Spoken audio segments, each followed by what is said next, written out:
Liquid Shakti was a triptych of 3 different solos expressing my concern and my intimate relationship with India and the environment, and my relationship as a dance artist with the environment. In that first solo, I decided to abstract a particular story of the Ganges.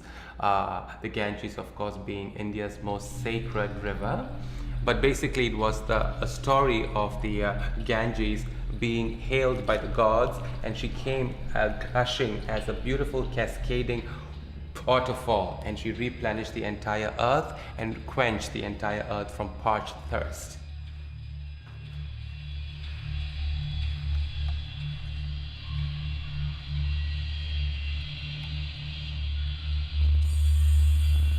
So that was one part of me. The other part of me was having this very belabored, slow, drudging kind of walk, in which I was carrying this whole carpet of garbage, which is very much a part of the reality in the Ganga right now, where it's used as a garbage dump, and it's also used as the most sacred river in India.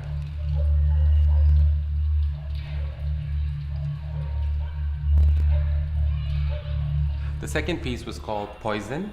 It was basically a very emotional, visceral response to what India is about now. There are possibilities, there are hopes of change, and those hopes were conveyed in various pools of light, and I've sort of reconfigured hand gestures. I abstracted qualities of movement from classical Indian dance. I was very interested in concepts of abstraction, minimalism, and starkness. So the entire piece was very dark, with these few rays of hope, rays of sunshine, rays of light manifested across the stage. So that solo was a very visceral, emotional response in a very deconstructed way of my own personal relationship with the environment and of my own personal relationship with India.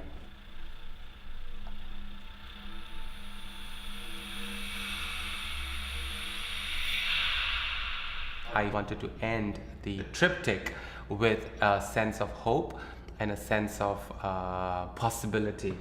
So I had choreographed a piece composed by someone from the 19th century. It was based on a mythology of the Hindu god Krishna vanquishing a serpent king in a particular river in South India, where the waters were poisoned because of the serpent king. And the story goes, he had vanquished the king and he has danced on the hood of that serpent king.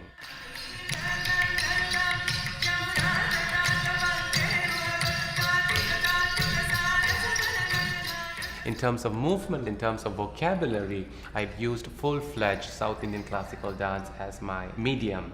And I think that's more important for me. How do I use classical Indian dance? How do I use stories from classical Indian dance? How do I make a connection to the global stage, to global concerns? So I was more interested in building this bridge from being very culture specific to being very universal, so that Indian classical dance, so my dance form and my concerns and my aesthetic, can cast a much wider net across the world.